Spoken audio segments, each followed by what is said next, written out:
صباح الخير وجمعة مباركة أحبتي الكرام. السلام عليكم ورحمة الله وبركاته تعالى. اللهم صل وسلم وبارك على سيدنا محمد وعلى آله وصحبه أجمعين.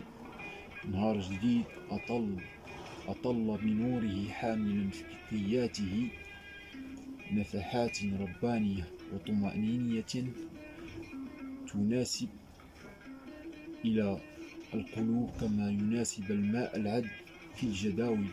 صباح الجمعة ليس كأي صباح، فهو نداء من السماء إلى الأرواح كي تعود إلى الصفاء والنقاء. فاقرأوا سورة الكهف واكثروا من الصلاة على الحبيب المصطفى صلى الله عليه وسلم، فهي نور بين الجمعتين وراحة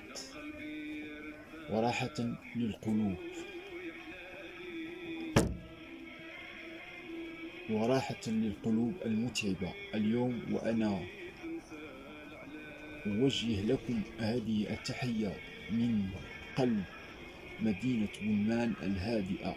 أتمنى أن تشرق شمس هذا اليوم على حياتكم بخير وبركة، وأن يبدل الله همومكم سعادة وأمنياتكم حقيقة. لا تنسوا أحبتي أن تبدأوا بالابتسامة، وأن تقولوا لمن حولكم كلمة طيبة، فالكلمة الطيبة صدقة.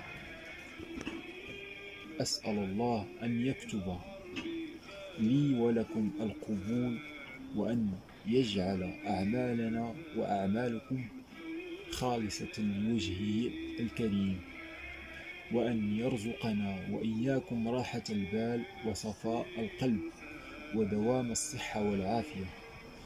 جمعتكم طيبة، عامرة بالخير والسكينة، وملأها الله برحمته وبركته.